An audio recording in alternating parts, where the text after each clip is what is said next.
asalaamaaleykum mbokku téléspectateur u RTS 2 ñu ngi am mbégte bu bëri ak kontante bu rëy di leen dalalaat ci seen émission Ayo Néné tey nag bërëb bi ñu leen andil moom mooy direction de la santé de la reproduction et de la survie de l'enfant jëwriñ bi nga xamante ni moom la ñu dénk wàllu wér-gu-yaram ci Sénégal muy Eva Marie Coll Seck ci direction bi ci bërëb bi la dénkaane lépp lu jëm ci wàllu wér-gu-yaramu jigéen ñi toll ci jur ak xale yu ndaw yi muy wane rek ne waxtaan yi am ak yéen saa su ne si Ayo Néné ay waxtaan yu am solo la ndaxte dafa am ay lëkkaloo yu xat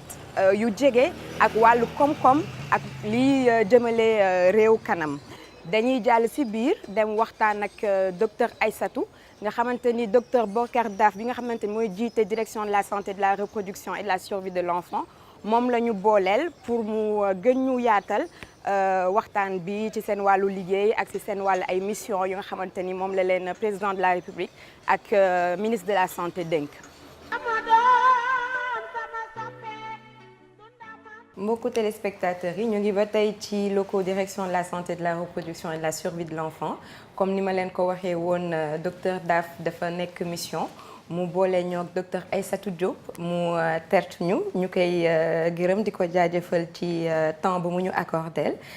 docteur Aïssatou Diop ñu ngi lay nuyu ñu bàyyi la nga nuyoonte ak suñu téléspectateurs yi. jërëjëf soxna si ñu ngi gërëm waa RTS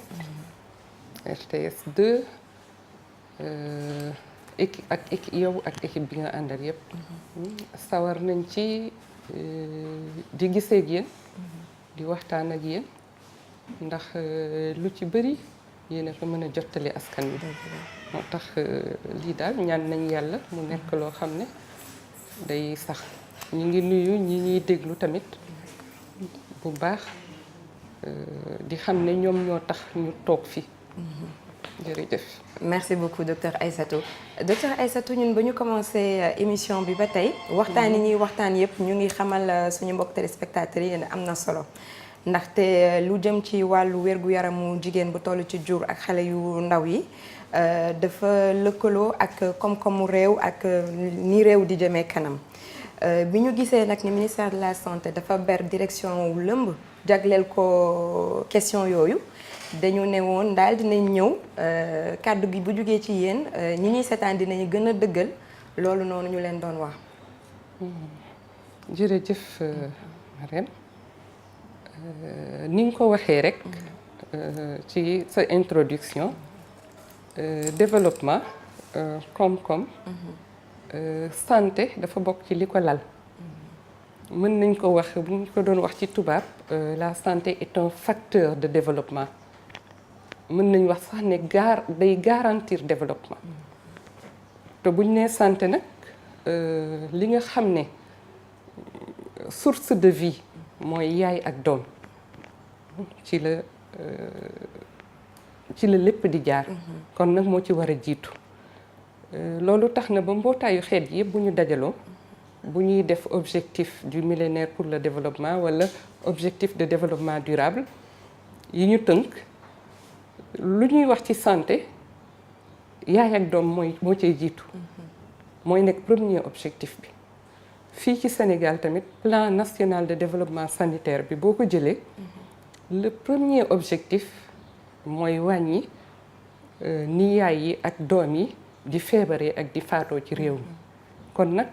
xam nañ ne moo jiitu ci développement ba tax na direction bi tamit bi ko ministère bi taxawalee boole yaay ak doom ñu nekk fenn ak tamit adolescent yi muy jànq yi ak waxambaane yi ñu bokk fenn fu ñu nekk bokk lu ñuy doxalee di jàppandoo comme ni ñu koy waxee di xàccandoo di dóorandoo pour am li ñuy séntu mooy objectif yi ndax Sénégal dafa diggee ne bu ñu demee ba 2015 war naa atteindre tel objectif bu ñu demee ba 2030 tamit am na lu mu diggee te loolu ci la ñuy xëy di ci yëngu pour am li ñu bëgg. léegi docteur Aïssatou ci dige yooyu nag laa bëggoon ñu taxaw tuuti liggéey bi ngeen jot a tàmbale fan ngeen toll par rapport ak dige yooyu ndax avancé na ndax am ngeen yaakaar ne dige yooyu yéen di ngeen atteindre objectif yooyu bu ñuy taal Sénégal fan la toll ci wàllu santé maternelle infantile. waaw am nañu yaakaar ndax jéego yi ñu jot a am wane na ne mën nañ am yaakaar def nañ jéego yu mag jéego yooyu mën nañ ko misaal ndax bu ñuy wax chiffres yi mën nañ ko misaal ci boo gisee kii bi carte bi ni muy wàccee loolu mooy ñi ngi wàcc xam nga nag du doy. dëgg la. maanaam kenn mënul motal lépp mais ñi ngi wàcc bu baax saa bu ñu wàccee it dañuy tegaat yeneen jéego pour gën ko wàccee jéego yi nga xam ne ministère de la santé def na ko ak mbooleem ñi koy jàppale muy carnet de santé bi carnet de santé yaay doom ak sax xale bu gën a mag yànq yeeg waxambaane yu góor yi carnet de santé bi nag lépp lu ñu war a def ci li ñuy wooye cycle de vie mooy conception mooy maanaam bu wonnee lor conception mooy fi doom ji sosoo ba keroog muy nekk adolescent maanaam am lu ëpp fukki at ak ñeent ba fukki at ak ñeent lépp lu ñu war a def mi ngi ci carnet bi lu ñu war a digle bind nañ ko ci te ñuy ñaan nag ñëpp foo dem structure de santé boo dem ci Sénégal def nañ ko fa te mën nañ wax ne yomb na jarul dara sax ndax kenn du ko jaay waaw dañuy bëgg daal ñëpp même ci visite prénatale bu njëkk bi jigéen bi di def moom bu demee ci centre de santé wala poste de santé dañ ko jox carnet bi dañ koy jox carnet de santé bi am na jéego yoo xam ne daal yu ñu lal yoo xam ne moo ñuy tax ba lu bëri maanaam mën nañu wax ne réew mi am na ci ndam waaye nag day des li des nag mën nañu wax ne ay problème la moom la ñu jël wooyee ko défi mooy maanaam nan la ñuy def ba défi yooyu ñu relever ko défi yi nag li ciy ji sànq wax naa ci paj mi tabax yi mooy hôpital yi ak dispensaires yi def nañ ci jéego yu bari mais fi ñu ko bëgg a eggale mooy dañuy dem ba daanaka juróomi kilomètres yoo dox gis dispensaire li nga xam ne nag mooy suñu défi bi njëkk mooy na nit ñi ñëw kër docteur ku ci yëg utiliser service yi ku ci yëg dara teel a ñëw koo xam ne yëgoo dara tamit ku mel ne yaay ak doom jigéenu wérul ak xale bu ndaw doo xaar ba feebar da ngay am ay rendez-vous bu jotee nga dem pour ñu aar la li ñuy wooyee prévention ak waxtaan ak yow nan nga war a doxale loolu bokk na ci défi bi nga xam ne sax dañu bëgg nag ngeen jàppale ñu ci bon am na yeneen défi nit ki ne la ah man kat sama doole mayuma ma mën a dem mais gis nga yombal yi ñu ci indi muy gratuité bi bon mutuelle yi tamit bu ñu sañoon nit ñi inscrire ci comme ça bu la feebar bettee nga teel a faju loolu bokk na ci défi yi li ñuy wooyee tamit ngëm-ngëm ak aada dina gàllankoor yenn yi ba tax ba duñu dem wala duñ ko def niñ ko waxee loolu it bokk na ci défi yi nga xam ne tey buñ ko relever woon mën nañu gën a am yaakaar ay jéego yu gën a gaaw waaw su ma la dégloo docteur Aïssatou dafa mel ni daal yéen liggéey bi faw askan bi jàpp ci tamit pour mu mën a dem foog askan bi jàpp ci pour mu mën a dem léegi yow suñu la doon bàyyi nga am benn kàddu bu mujj booy jagleel askan bi lan nga leen di wax ñi ñuy seetaan ñëpp maanaam santé dañu ne du kër docteur rek du côté médical rek santé ñun askan wi yëpp ñoo ci war a jàpp li ko dalee ci biir kër yi collectivité yi communauté yi booba ngay egg kër docteur ba ca hôpital bu ci ñëpp jàppee rek dina baax dañuy ñaan yàlla nag nit ñi wet di gis bokk ci xam nañu li hôpital di jëriñ gis nañu feebar yoo xam ne amoon na léegi kenn gisatu ko kenn déggatu ko kon nag loolu la ñuy wooyee évidence li ñuy def yëpp dañ koy sukkandi ci gëstu ak mbootaayu xeet yi nga xam ne toog di xool xam-xam yu ñuy fajee moom loolu lañ fi nekkee Sénégal day jël lépp loo xam ne dëppoo naag suñu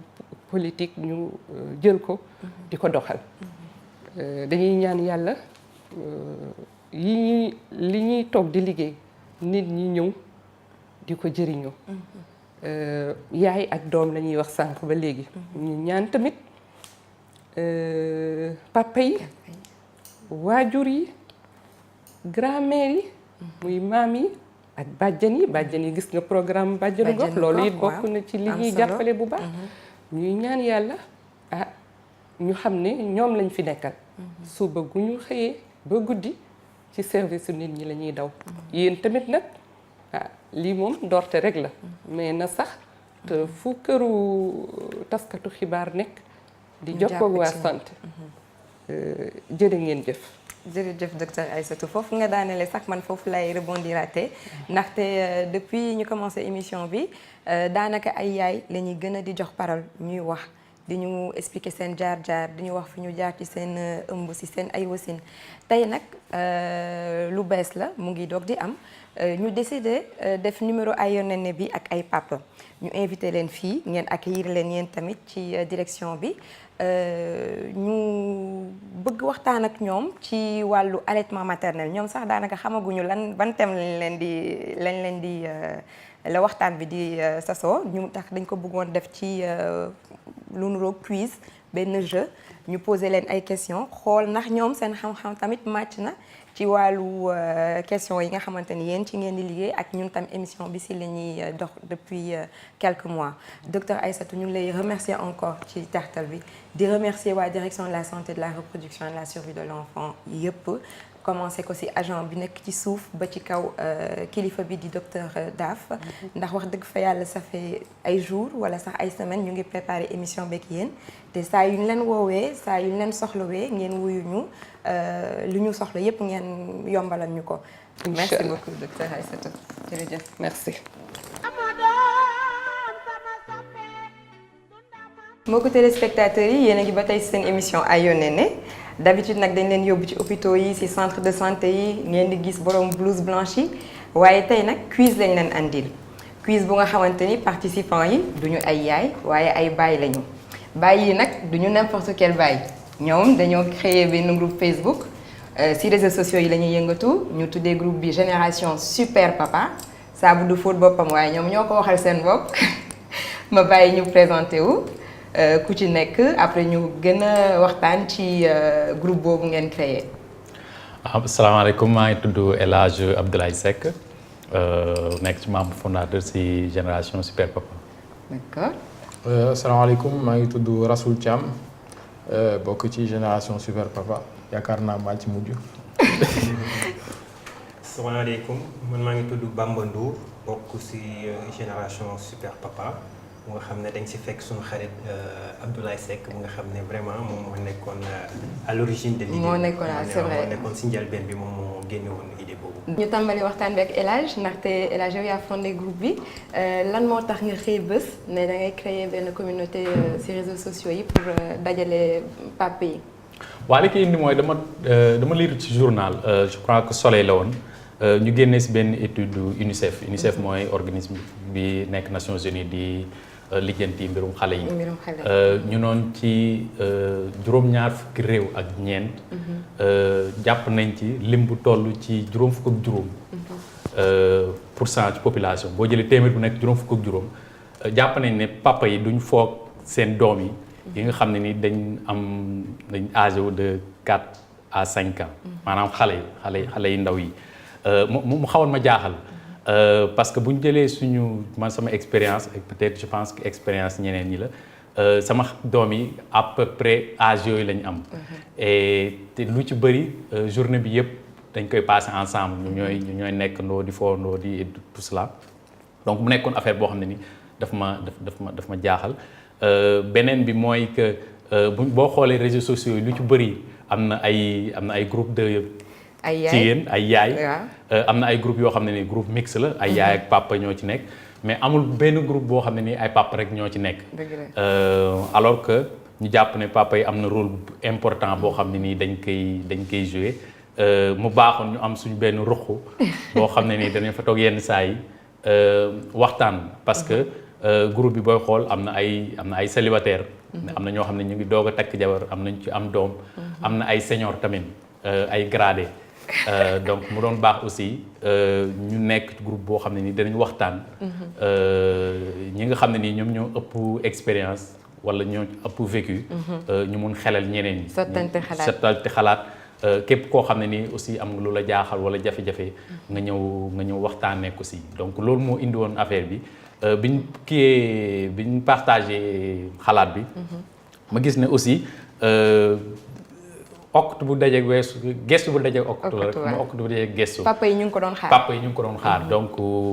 mu nekk benn affaire boo xam ne nii am na intérêt léegi am nañ lim bu xaw a takku donc commencé nañ si aussi waaw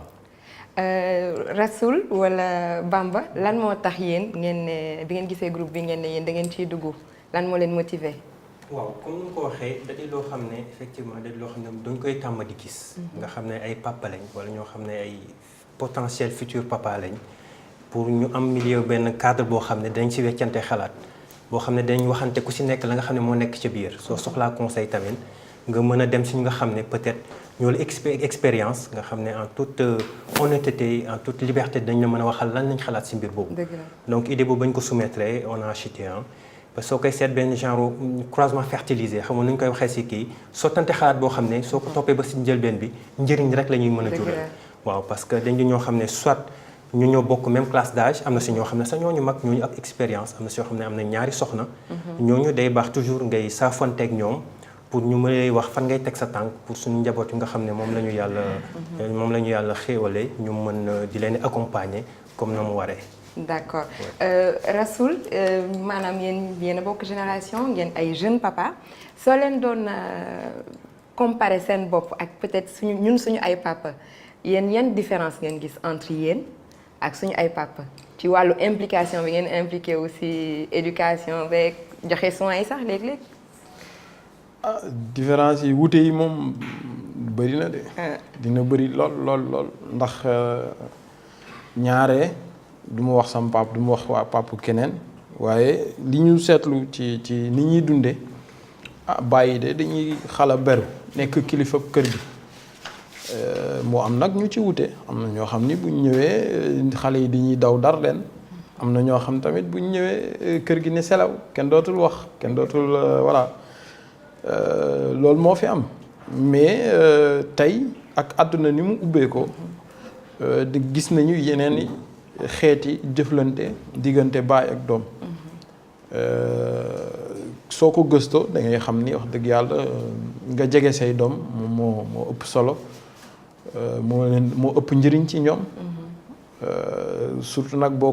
ko wëlis maam boo ko tegee mu jàkkaarloog àdduna ni muy doxee ak ni mu yàqoo ku jegewul sa doom ba mooy ñàkk ko. dëgg la ñàkk ko.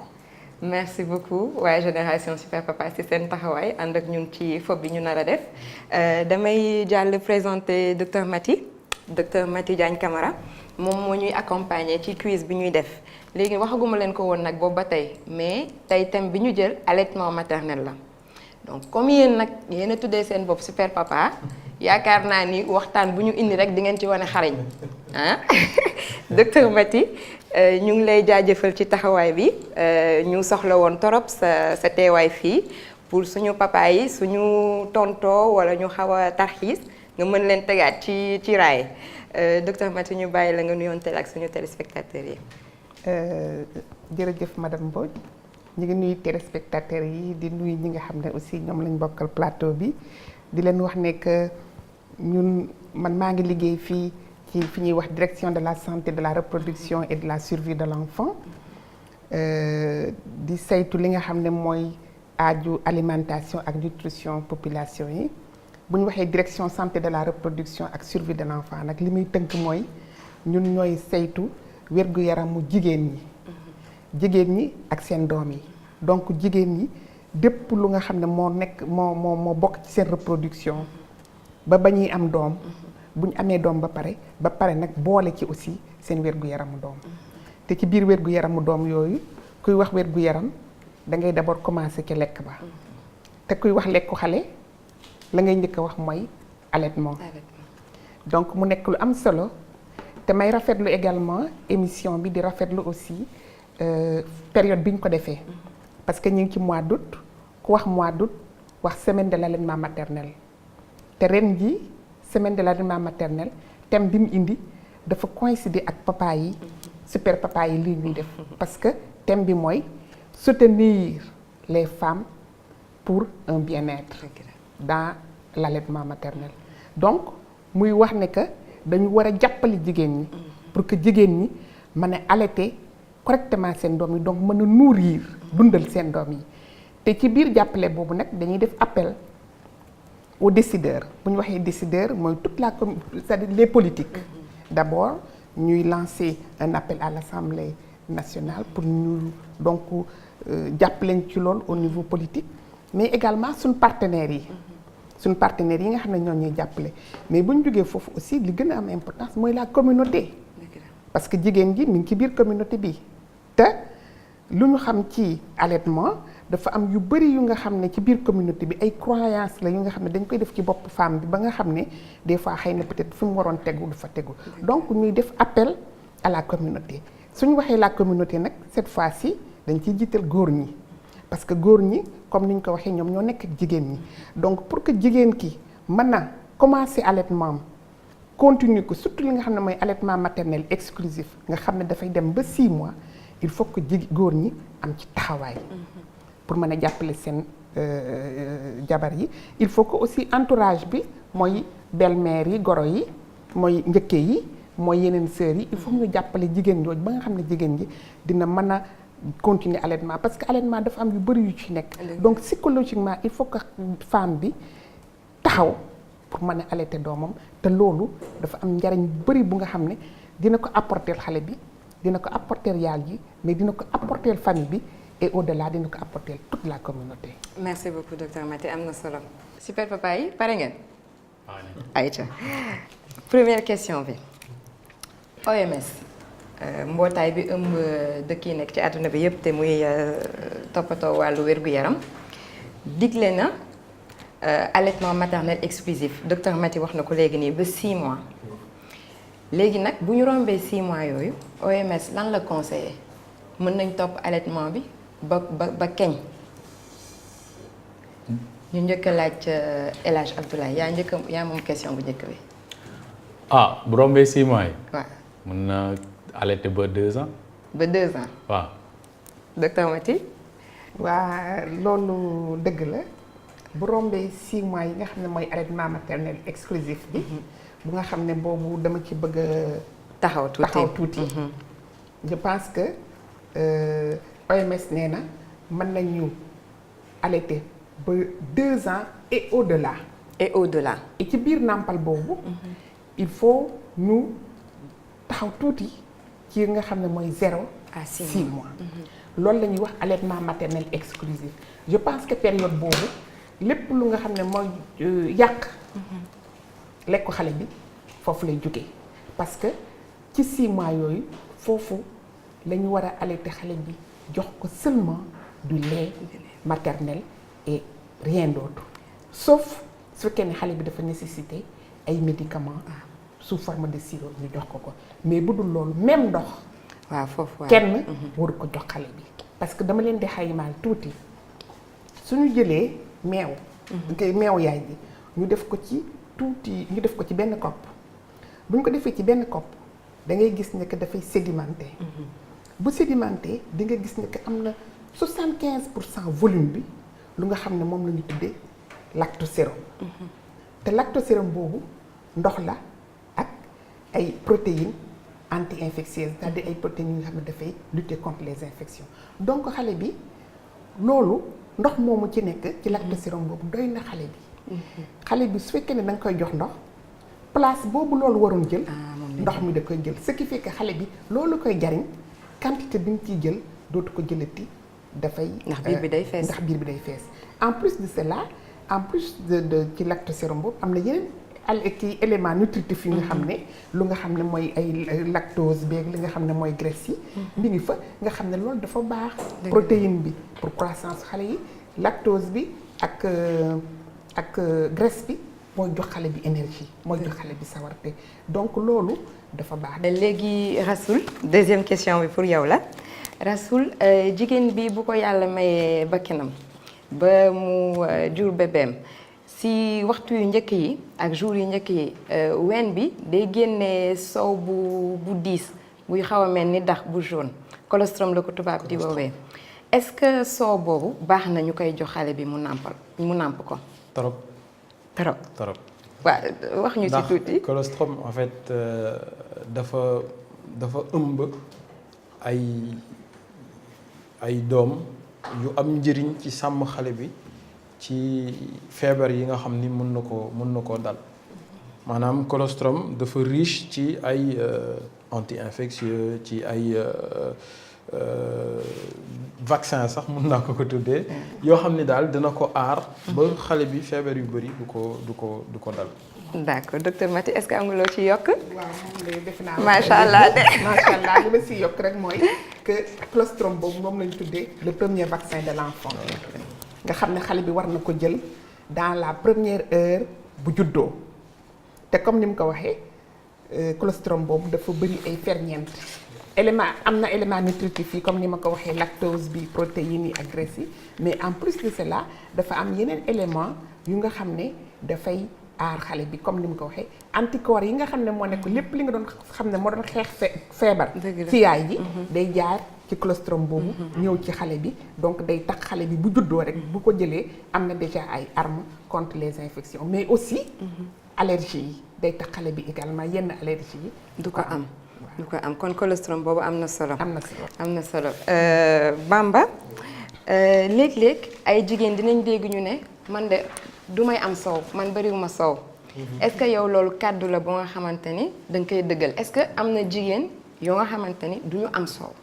bon dina si am ñoo xam ne. quand même seen production lactée xaw ma lu ñuy produire si soow du bëri loolu nag en fait mën nañ ne ay aptitude individuelle la. mais dafa di baax aussi même su fekkee soow bi nu muy ñëw ngay jox ween bi yaay ji. foog naa ni plus xale bi di nàmp plus réflexe boobu day déclencher la production lactée. day produire lait suffisamment de lait.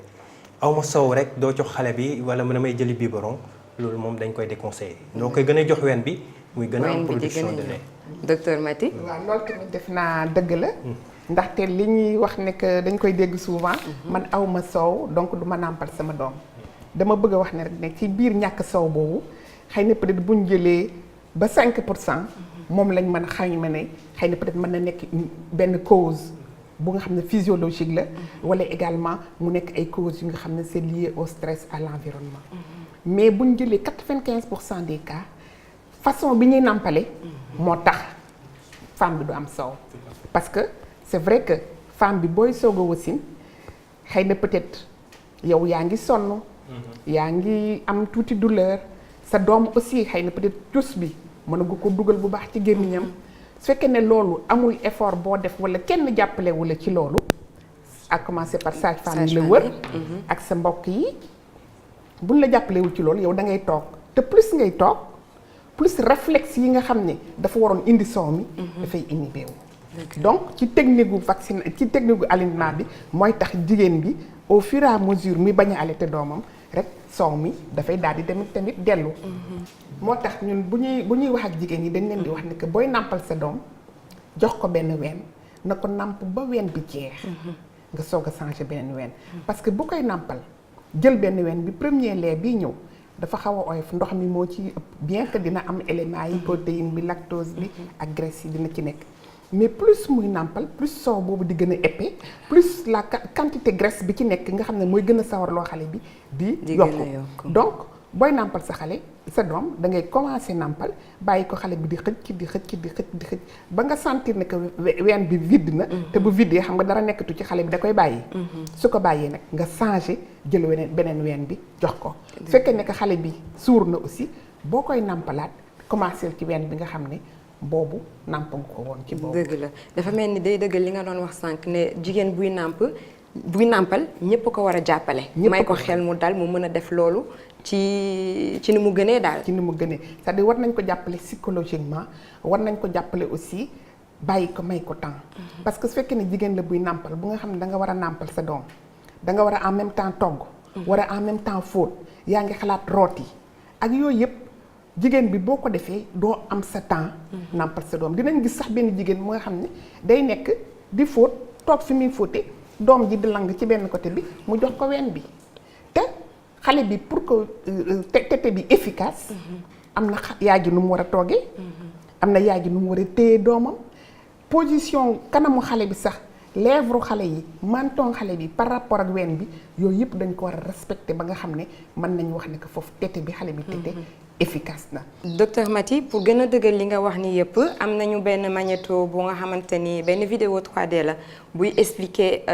lactation bi maanaam ni soow bi di defaroo ci ween bi nu muy demee ak xale bi nan la war a tegee gémminam gi ci weenu yaay ji ba nga xamante ni dina mën a jël li mu soxla yëpp te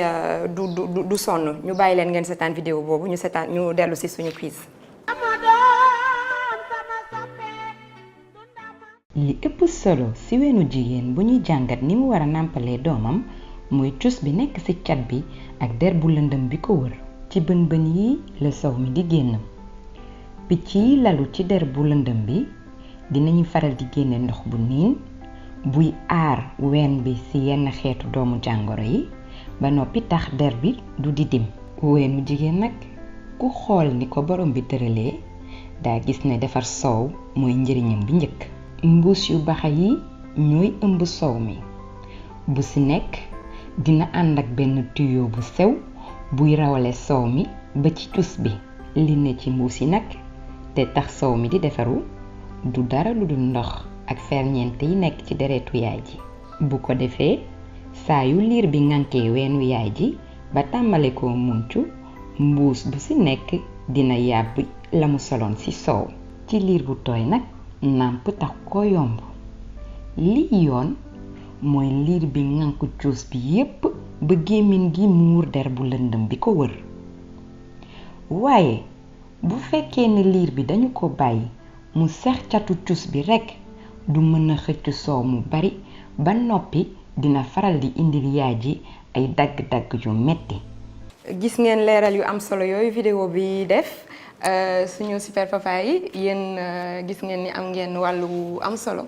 boo leen seen taxawaay war a am pour jàppale soxna yi ci nàmpal ci sama xam-xam bu gàtt sax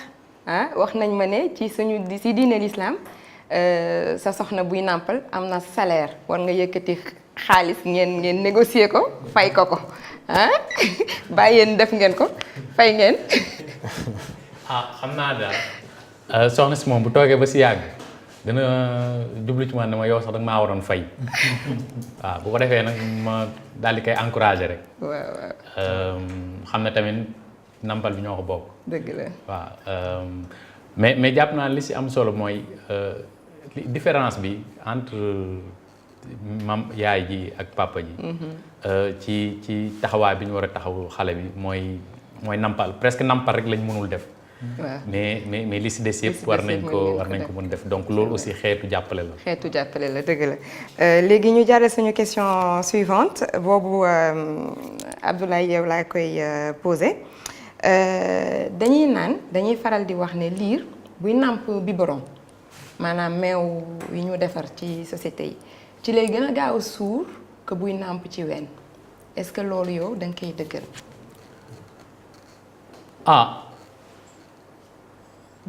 waaw mën nañ ko dëggal parce que peut-être que meew bi nga xam ne nii moom la ñuy defaree ci usines yi. peut-être ni ñuy calibrer affaires yi mun naa bañ a baax wala ni ñu koy defaree rek parce que meew yaay moom si nit la jógee. defar nañ koo pare alors que bee mu ngi jógee soit si gàncax wala si rab. mun nañ ne peut-être calibrage bi mun na am problème. mun nañ jàpp ne meew bee moo gën a diis. moo gën a diis bii nii waaw. docteur Maty tontu boobu yow loo ci xalaat. waaw li ma ci xalaat mooy suñu comparé soowu yaay ji. ak soow beneen bi nga xam ne moom la ñuy def ci biberon yi mooy soow bu jóge ci mala wala bu jóge ci ay gàncax. c'est vrai que dina am différence. ndaxte bu ñu jëlee ni ma ko waxee composition lait bi graisse la protéine ak lactose. bu ci nekk am rôle bu muy jouer mais boo comparé lait bi nga xam ne mooy lait maternel bi ak lait bi nga xam ne mooy lait boobu par exemple su ma jëloon benn exemple lait de vache boobu moo ëpp protéine que lait humaine bi bu yaay bi lait maternel bi te xale bi bu juddoo il n'est pas recommandé bu fekkee ne amul beneen jafe-jafe il n'est pas recommandé ñu jox ko lait boobu parce que xale bi boo ko joxee lait de vache boobu protéine bi ci nekk dafa bëri donc xale bi bu ko jëlee yépp moom organisme li mu mën a utiliser rek loolu lay jël léegi loolu ci des nag ci protéines yi xale bi daf ko war a éliminer à travers rein bi rognon yi te en ce moment rognon yi mature ñu ba mën a éliminer loolu correctement donc gis nga ne xale yi booba ñu ngi leen di indil ay jafe-jafe alors que bu ñu jëlee leewu yaay ji protéine bi ci nekk dafa nekk protéine bu nga xam ne li ñuy tuddee li ko constitué mooy ay acides gras essentiels te acides gras essentiels yooyu dañuy permettre développement cerveau bi donc ku wax développement cerveau bi déjà yaa ngi wax ci intelligence xale bi dafay permettre également développement vaisseau yi xale bi également dafay am ay rôle yu muy jouer ci maturation des yeux de l'enfant donc lait boobu mënuñu ko comparer ak beneen lait bi du point de vue constitution leewu yaay ji moo gën lu bari lait de vache boobu te loolu aussi bu ñu koy jox xale bi mën na am ay yeneen gàllankoor yu nga xam ne dina ko indi ci xale bi c'est vrai que industriels yi nag dañuy def tout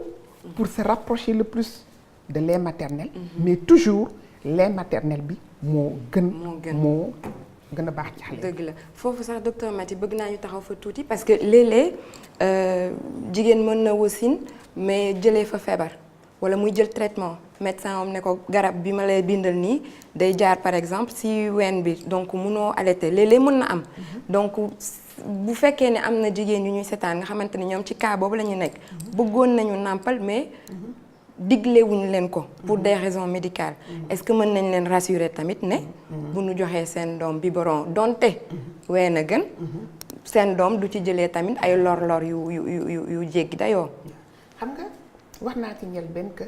organisation mondiale de la santé dafa wax ne que weenu yaay moo gën de 0 à 6 mois mais dafa am ay cas de figure yu nga xam ne cas de figure yooyu il faut que aussi ñu bàyyi leen place. ci biir cas de figure yooyu pour éviter que ku nekk ñëw def lu la neex li ñuy tuddee kuréel gi ñuy tuddee codex alimentarius dafa am ay normes yu nga xam ne moom la tëral pour que lait boobu ñuy produire mu respecter yenn normes yi ba nga xam ne xale bi dina ko mën a jël mais toujours ñu bàyyi ne que lait maternel moo gën yooyu donc lait boobu bu fekkee ne yaay ji dem na ba nga xam ne lait boobu mënul nàmpal doomam léegi peut-être mën na utiliser lait boobu mais il faut que yaay jooju aussi ñu wax ko ne ko am na yeneen danger yu nekk ci lait boobu yeneen danger yu nekk ci lait boobu mooy il faut que mère bi am toutes les garanties par rapport à l'hygiène parce que su fekkee ne que meew boobu dañ koy defar di ko def ci biberon te biberon bi ñu koy def sellul wala loxo yi koy defar sellul wala conservation bi sellul loolu dafay indil ay xale lu ñuy wax ay jaare te jaare yooyu mën na ñëw ba faagaagal xale bi donc loolu yooyu yëpp lu nga xam ne dañ ko war a aussi des mesures d'accompagnement pour que yaay ji mën a utiliser defar biberon nu mu gën a sellee waaw mais toujours lait maternel moo gën d'accord bu ma nee nekk. d'accord docteur Maty merci Abdou Rassoul question bi di ñëw yaa ko moom allaitement maternel bénéfice yi maanaam daal li muy indil xale bi ci lu baax est-ce que ci juróom benn weer ba ci juróom benn weer la koy andil bénéfice wala tant que ñu ngi koy nàmpal wala mën na dem ba ci at yu gën a bari. awma ci lu ma leer mais su ma déggee sànq docteur lu mu wax nii te ñu jàng ko te diine sax wax ko ni xale dañ koy nàmpal ba ñaari at loolu dafay firndeel ni kon nàmp gi muy nàmp yaayam ba ñaari at ak lu teg dafay jëlee njëriñ dafay jëlee njëriñ donc forcément xale bi fii léegi mi ngi nàmp yaayam te mu soxla ko dina ci jëlee njëriñ moom dina ci jëriñoo toujours dina ci jëlee njëriñ. docteur Maty njëriñ bi. waaw njëriñ bi moom dafa bëri. allaitement maternel bi njëriñ bi mën naa ko tënk ci ñetti ponk. njëriñ bi ci xale bi njëriñ bi ci yaay bi mais également njëriñ ci koom-koomu famille bi. dëgg la ndaxte boo gisee xale bi niñ ko waxee sànq bu fekkee ne soowu yaay bi lay jël loolu la ñuy wax mooy nourriture optimale mooy lekk gu mat sëkk. pour xale bi donc bu ñu waxee lekk bu mat sëkk ça veut dire que xale bi am na ci lépp lu nga xam ne mooy développement am donc dina tax xale bi yenn feebar yi du ko dal yenn infection yi di ko dal dina tax aussi xale bi dina c'est-à-dire dina am affection boobu ci diggante moom ak yaayam dina am tax tamit xale bi aussi yenn gàllankoor yi li ñuy wax ay par exemple yenn allergie yeeg tout ça du dal xale bi mais deuxièmement njariñ li nekk ci yaay bi mooy toujours njariñ bu immédiat mooy te loolu dafa am importance ci dundu yaay bi mooy que yaay ji bu xale bi juddoo mu commencé ko nàmpal loolu day tax mu kii nàmpal boobu day entraîner contraction utérine te xam nga ku wax contraction utérine yaa ngi éviter li nga xam ne mooy hémorragie bu xale bi bu yaay ji wasinee te ku wax diminution hémorragie yooyu yaa ngi ne diminution mortalité maternelle parce que xam nañ suñu ak hôpitaux yi le plus souvent mère yi li leen di gën a sonal mooy hémorragie boobu mooy leen di gën a faagaagal deuxième chose bi loolu dafa nekk benn élément bu nga xam ne day tax yaay ji mën a soreel ay njuram parce que day retarder ovulation bi te donc bu ovulation bi retardé donc yaay ji dina am temps wu nàmpal bu baax doomam moom it toppatoo bu baax boppam avant muy am beneen ëmb. troisième élément bi ci yaay ji le fait ngay nàmpal day tax mu nga yenn cancer yi yàlla dina la ci musal. dañuy wax cancer du sein. cancer de l'ovaire yàlla dina la ci musal mais li gën a am importance ci yaay ji aussi mooy cette satisfaction émotionnelle. parce que man gis naa benn femme bu nga xam ne doomam juddu na xëy na elle avait quelques perturbations. ba tax mënul nàmpal doom ji mais loolu daf ko indi dépression parce que elle se sentait incapable de nourrir son enfant donc satisfaction émotionnelle boobu bi am ci yaay yi nga xam ne mi ngi nàmpal doomam mi ngi gis ne que soow ji muy jox doomam mi ngi dundal doomam mi ngi màgg di rafet loolu satisfaction bu émotionnelle troisième élément bi nag mooy que lait maternel jarul dara lépp maximum nga jënd benn saabu bu 100 francs raxas say loxo raxas sa ween jox sa doom donc jarul dara donc dina intéressé papa yi donc jarul dara donc foofu moom je pense que foofu moom am na solo waaw donc jigéen ñi nañ bàyyi xel loolu parce que gis nañ ne que tamit ñi nga xam ne dañuy dem def allaitement artificiel bu ñu jógee dañuy am benn arsenal biberon yaa ngi fii affaire yaa ngi fii ñi ngi branché ñi ngi raxas ñi ngi def lii ñi ngi def laa jël temps loolu day jël temps alors que période boobu bu fekkee ne yaa ngi nàmpal sa doom toog nga nàmpal ko correctement donc ça me donne l'occasion ma encore lancer waat benn message au niveau de nos employeurs nous en tant que femmes pour que aussi ñu aider ñu mën a toog nàmpal suñu doom yi ñu yokk heure d'allaitement yi deuxièmement aussi ci sunu structure yi ñuy liggéey ñu créer fa la ngay wax espace allaitement. dëgg la nga xam ne jigéen ñi dinañ mën a ñëw toog ak seen doom yi. am jotu nampal seen doom yi. correctement bàyyi ko ak seen nunu mu nekk di fo. après ñu dellu ci seen liggéey du leen yàqal dara du yàqal yaay ji dara du yàqal employeur bi dara du yàqal xale bi dara. dëgg la merci beaucoup docteur Maty donc léegi Rassoul. ci wàllu boobu parce que noté woon naa ko sax pour wax ci daal. parce que dafa mel ni kuréel yi ak partenaires yi man ci sama wàllu bopp dama seetlu ni mu mel ni dañuy fàtte wàllu boobu. maanaam jigéen bi ñi ngi wax dafa war a nàmpal ba 2 ans. ba ñaari at doomam koo xam ne dafa war a nàmpal doomam ba pare war a liggéey du mun yóbbu doomam dëgg la surtout ku nekk ci santé ci wàllu santé di ngi ci pour man suñu hôpitaux yi ñoo ko war a njëkkee parce que comme docteur moom ci mi ngi taxawal di xeexal li ay mbokkam ay ñoñam nga xam ne ñi ngi liggéey ci hôpitaux yi ñoom war nañ mun a am système boobu déjà ñu njëkkee ko foofu ñu am crèche xale yi di fa nekk yaay ji mun di dem di nàmpal seen doom donc partenaires yi loolu tamit dañ ci war a bàyyi xel mais toujours dafa mel ni bu ñuy taxawal yu mel nii ñi nekk ci àll bi rek la ñuy xalaat maanaam ñi nekk ci monde rural bi ñi nekk ci àll bi baykat yeeg yooyu du ñu xalaat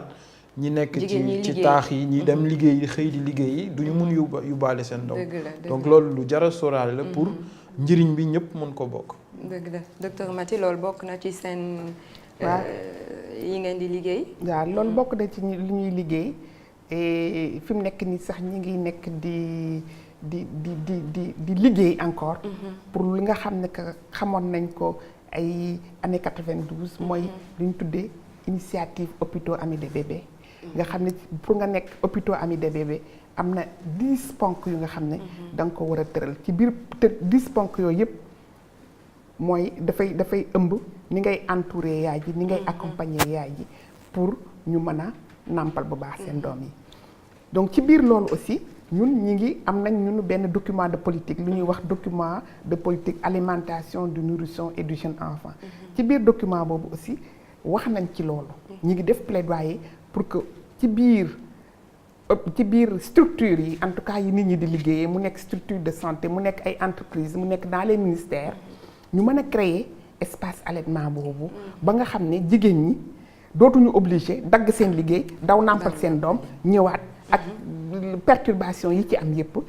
donc je pense que loolu wala sax bàyyi seen liggéey léeg-léeg. bàyyi seen liggéey léegi. bàyyi seen liggéey léeg-léeg. waaw merci beaucoup docteur Maty merci beaucoup Abdou Rassoul ci intervention boobu léegi nag dañuy jàll suñu dernière question ñu koy jagleel Bamba docteur Maty wax na léegi avantage yi nekk ci allaitement pour jigéen bi wax na prévention yenn cancer yi wax na contraception naturelle la léeg-léeg yu ci bëri man sama morom yi bu ñuy bañ nàmpal dañ naan su may nàmpal ñu baal ma ci kàddu bi mais quand même discussion la bu ñu mën a tenir sama ween yi dafay wadd kon après dootuma rafet wala damay jël poids est-ce que loolu pour yow lu ñuy dëggal la. waaw dinañ koy faral di dégg. mais nag suñ koy dégg tamit da di loo xam ne du ñu mën a jàll ba di koy war a cautionner. parce que nit moom soo demee ba am borom kër ba yàlla xéwalee nga am njaboot. je pense que da nga ko war a toppatoo nañ la toppatoo ba xale bi am chance yegg fa nga yegg waaw te comme allaitement maternel nu mu si waxee bénéfice yu mu am yëpp je pense que ni loolu ngay wax moom mu subir ko moo gën ko doom ji di subir par des kii de malnutrition yu demee noonu parce que quand même quoi qu'on puisse dire allaitement artificiel bi dañ siy wax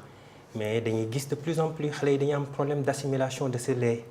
problème de constipation xale yi dañuy gazé lu bëri loolu yëpp lan moo ko indi parce que ce surplus de nutriments dont l'enfant n'a pas besoin malheureusement dañ ko koy gavé te du am ay organisme maturul pour génne ko yëpp daf si am et puis suñu defee benn digression bu ndaw rek soo ko xoolee par exemple tey soo jëloon benn meewu mala bu mel nii nag nga bëgg ko jox xale soo defee une comparaison entre nag juddoo ak ba muy am ñaari weer surplus de poids bu muy gagné ak nga jël ko nit nga xam ni yàlla lu muy def lu nekk dafa am lu tax parce que xale bi dañ koy jox loo xam ne dafa ëpp ci moom donc je pense daal yaay suñu leen di conseillé mooy nañuy jël seen ween di koy jox xale yi te loolu tamit ñun bàyyi dañ ci am rôle bu rëy boo xam ne dañ ci war a taxaw parce que doom ji da di loo xam ne ñu ñëw suñ diggante la nekk dañ ci am kàddu goo xam ne dañ leen war di conseiller pas contraindre mais di leen di jox ay conseils yoo xam ne dina leen encourager ba nga xam ne lépp day dem pour xale bi mën a màgg ci environnement bu convenable ñu mën leen ko accorder je pense qu'il faut beaucoup communiquer avec les mamans. ñu accompagner leen psychologiquement. xam ni que ñun la ñuy seet si ñoom moo weesu que loolu ñuy daw waaw. waaw loolu am na solo di ko fàttali sax lu bëri seen soxna yi comme ça dalal seen xel. docteur Maty loolu ñuy wax des fois ay contraintes esthétiques lu tax des fois jigéen ñi du ñu bëgg di nàmpal yow lan ban kàddu nga leen mën a jox pour dalal seen xel ci wàllu woowu. non man naa leen wax ne que conséquences esthétiques yooyu ñu ciy wax amu ci ku nekk ak sa morphologie. mais normalement allaitement maternel nga def ko correctement nga respecté bu baax technique bi ñuy def du xëcc ci sa ween du daaneel sa ween donc jigéen ñi mën nañ dalal seen xel ci loolu li ñu leen di wax rek mooy bu fekkee ne que yow xalaat nga ne yow man mii kat am naa ay doute ndax sama doom ji ni ma koy alimenté noonu la ni ma koy allaité noonu la wala noonu mais demal ci structure bi la gën a jege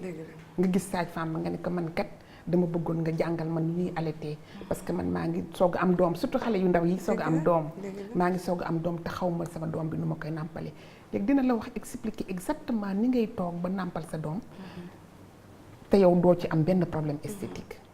donc problème esthétique yooyu ay croyance la ay perception la yu nga xam ne nit ñi am nañ ko mais teguwul fenn docteur Maty yow sa xam-xam gën na màcc ci wàllu nutrition léegi yow yan conseil nga mën a baaxee suñu mbokk jigéen ñi ci wàllu bu ñuy nàmpal yan xeetu lekk la ñu war a gën a farataal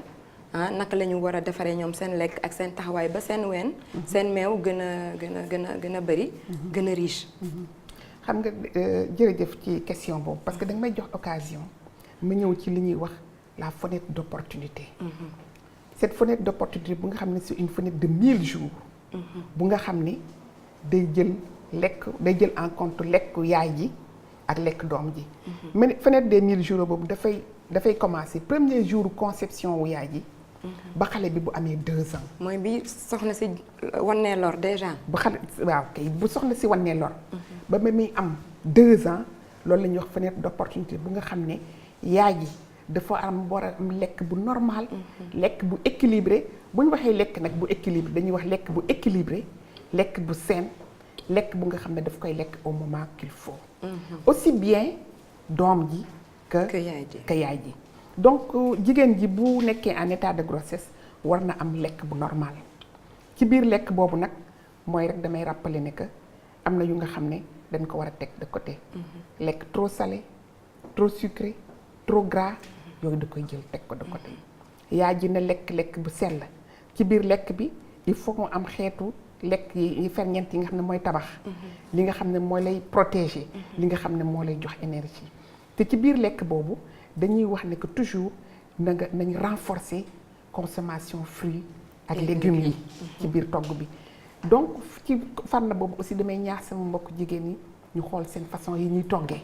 parce que des fois am na façon ñu togg yu nga xam ne bu ñu ko toggee ba yekk ko gaa dina neex waaye du lam ñuy apporter du bëri du am benn valeur nutritive donc jigéenu wér bi bu la ne wannee lor war na am lekk bu normal bu wasinee war a nàmpal doomam aussi dafa am lekk bu normal bu nga war a lekk c'est vrai que buy soog a wasin am na façon lekk yu nga xam ne dañ ko koy tere parce que lekk yu nga xam ne même moom bu nekk bu nàmpalul moom ci boppam yaay ji lekk yooyu baaxul ci moom parce que da koy constiper yooyu bu koy lekk day constiper doomam mais donc dañ koy wax muy lekk ay lekk yu nooy mais tout le temps gardant valeur nutritive bi ci yaay ji donc lekk boobu dafa am solo donc ñun ci suñu programme yi ñu tëral ñun dañu am loolu ñuy wax la fenêtre d'opportunité mooy fenêtre boobu nga xam ne 1000 jours la yu nga xam ne ñun dañu war a saytu lekku yaay ji lekku yaay ji bu ëmbee lekku yaay ji bu wasinee buy nàmpal ak lekk doom ji ba doom ji ba muy am 2 ans. am na solo docteur Maty foofu nga daanale sax man yaakaar naa ni dafa laaj sax ñu defaat beneen émission boo xamante ni ci wàllu nutrition rek la ñuy wax pour leeral yooyu noonu gën a bari dina am njëriñ bu baax ci jigéen ñuy déglu ak téléspectateurs yi ñuy déglu yi ñuy seetaan yëpp merci beaucoup docteur Maty waa les super papa yéen moom defe naa da ngeen ma nax yéen defe naa da ngeen a xool ñi gën a xarañ ci groupe bi ngeen yónnee leen ah. non walaay boo demee dafa tombé. dafa tombé te dañ nekk ay super papa tamit. parce que sànq Abdou Rasoul nee na jabaram sage femme la est-ce que yow fan yii yëpp nekkul di la déey di la préparer. mais keneen jabaram nekk na médecin sax te xamu ci dara. waaw dëgg la loolu dëgg la. ba pare nag dama nekk éleveur aussi. damay yar xar donc alimentation bi colostrum bi gestion nouvelle naissance yeeg yooyu yëpp daanaka da nga koy xamaale daal. dëgg la loolu day tax nga gën a bàyyi xel say doom aussi. dëgg la am na solo en tout cas daal ñu ngi rafetal bu baax seen taxawaay fii di leen wax tamit fo bi quiz la woon waaye yéen ba ngeen teewee rek ngeen gagné bi ngeen bàyyee seen lépp rek ñëw def ak ñun émission bi si ngeen gagné donc pour gën a firndeel loolu vraiment remercier leen de manière très symbolique ah docteur Maty dañ leen bëggoon remettre ay diplôme yéen a tuddee seen bopp super papa ñun nag diplôme bi c'est le diplôme du meilleur papa du monde. voilà loolu moom jeexal na wax yëpp ah docteur Maty ah ñu féliciter papa yi. ñu accueillir monsieur Massamba Sall nga xamante ni ci direction bi lay liggéeyee ñu dénk ko lépp lu jëm ci wàllu communication monsieur Sall ñu accueillir la suñu plateau. maaleykum salaam merci beaucoup monsieur Sall ndaxte yow moom bi ñuy préparer émission bi yëpp yow yaa ñu gunge. yow yaa ñu taxawu lu ñu soxla yëpp nga taxaw ci guddi bëccëg lépp daal macha allah merci beaucoup monsieur Sall. docteur Maty ma bàyyi la nga ñëw ci wetu monsieur Sall comme ça ñu décorer suñu super papa yi. ñu commencer par. Baye Bamba Ndour. Baye Bamba Ndour. Baye Bamba Ndour félicitations. merci beaucoup xam naa ni si groupe bi moom dama si bokk. super papa. d'accord jërëjëf membre du groupe maintenant. merci beaucoup merci beaucoup. ñu accueillir Abdou Rassoul. donc. Baye Rassoul añ bi bàyyi ma dem. non. donc Baye Rassoul. waaw. ñu ngi leen di féliciter. merci ci seen taxawaay bii ngeen di taxaw. jërëjëf te ñuy ñaan aussi yeneen góor ñi nga xam ne ñu ngi leen di nar a seetaan ñu bokk ci seen groupe bi. incha allah jàppale jigéen ñi parce que loolu am na solo. jërëjëf am na solo. félicitations. merci beaucoup. ñu accueillir El Hadj Abdoulaye Seck. moom nga xamante ni moom moo sos groupe bi. donc El Hadj félicitations. merci. ci idée bi nga am. merci. ndax comme ni nga ko waxee jigéen ñi il faut que ñu leen di jàppale. il faut que mu nekk góor ak jigéen. ñu nekk wër xale yi wër wérgu yaramu xale yi parce que lu ñuy gis mooy que le plus souvent jigéen ñi ñoo yore wérgu yaramu famille bi mais il faut que góor ñi aussi jël ci seen wàll te lii ngeen def lu rafet la ñu ngi ñaan ñeneen ñi aussi topp ci. félicitations merci beaucoup. merci beaucoup monsieur Sall merci beaucoup docteur Maty suñu mbokku téléspectateurs yi fii la ñuy yem ak yéen tey ci seen émission Ayo Néné ñuy remercier bu baax docteur Daf nga xamante ni mooy kilifa bi ñu dénk direction bi di remercier docteur Aïssatou bi ko jëlaloon parole di remercier ñëpp ñuy liggéey ci direction bi di leen jaajëfal ci liggéey bu am solo bi ñuy def di remercier papa yi teewoon ak ñun waa génération super papa di leen dig daje ci beneen numéro Ayo Néné incha allah à très bientôt sur la RTS 2.